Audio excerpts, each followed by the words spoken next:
আসসালামু আলাইকুম, সবাইকে স্বাগতম ফাতেমাস কিচেনে। আবারও চলে আসলাম নতুন আরও একটি রেসিপি নিয়ে। আর আজকে আমি ঢেঁড়স দিয়ে খুবই মজার একটা রেসিপি আপনাদের সাথে শেয়ার করব। এটা খুবই অল্প সময়ে তৈরি করে নেওয়া যায় আর খেতে খুবই মজার হয়। চলেন তাহলে রেসিপিটি শুরু করি। এর জন্য এখানে আমি সামান্য পরিমাণে ঢেঁড়স ধুয়ে কেটে নিয়েছি, আর এখানে আমি 2টা মাঝারি সাইজের আলু সিদ্ধ করে নিয়েছি। এখন চলে যাব রান্না করতে। এদিকে চুলার ওপর প্যান বসিয়ে দিলাম আর দিয়ে দিচ্ছি পরিমাণ মতো সরিষার তেল। তেলটা যখন হালকা গরম হয়ে আসবে তখন দিয়ে দেব আগে থেকে কেটে রাখা ঢেঁড়সগুলো। এখন এই ঢেঁড়সগুলোকে আমি 2 মিনিটের মতো ভেজে নেব। আর এই রেসিপিটা তৈরি করতে গেলে এই ঢেঁড়সটা ভেজে নিলেই কিন্তু রেসিপিটার টেস্টটা অনেক ভালো আসে। এখন আমার ঢেঁড়সগুলো কিন্তু ভাজা হয়ে গেছে। ঢেঁড়সগুলোকে আমি নামিয়ে নিলাম।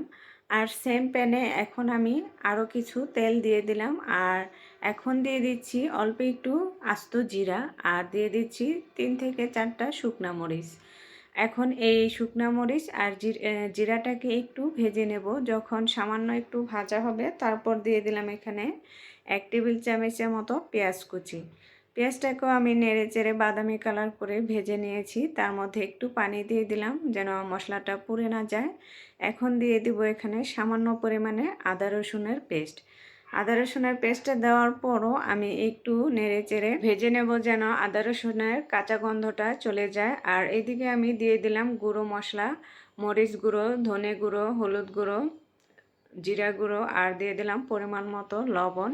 এখন সব মশলাটাকে আমি পেঁয়াজের সাথে নেড়ে চেড়ে ভালোভাবে মিশিয়ে নিলাম। আর এখানে আমি দিচ্ছি একটা টমেটো পেস্ট। আর এই টমেটোটা আমার ফ্রোজেন করা ছিল, সেটাই আমি ব্লেন্ডার জারে নিয়ে পেস্ট করে নিয়েছি।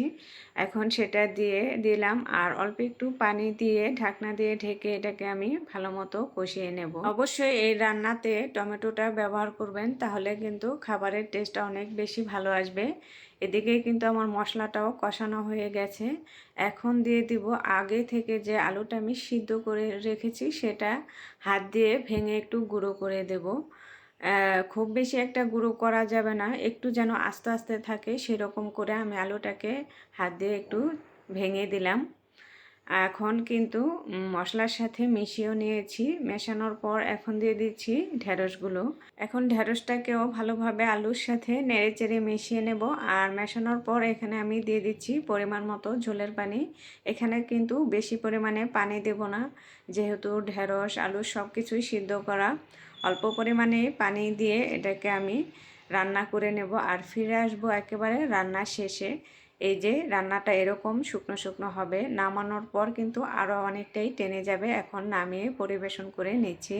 আর এই সবজিটা দিয়ে রুটি, পরোটা, সাদা ভাত যা কিছুই খাবেন সব কিছুই খুব বেশি ভালো লাগে। তবে আমার কাছে গরম গরম ভাতের সাথে খেতেই খুব বেশি ভালো লেগেছে। আর আজকে আমার রেসিপিটি কেমন লেগেছে অবশ্যই কমেন্টস করে জানাবেন। ভালো লাগলে যারা পেজ থেকে দেখবেন তারা আমার পেজটা ফলো করবেন, আর যারা আমার ইউটিউব চ্যানেলে নতুন তারা আমার চ্যানেলটিকে সাবস্ক্রাইব করে চ্যানেলের সাথেই থাকবেন। সবাই ভালো থাকবেন, সুস্থ থাকবেন। আল্লাহ হাফেজ।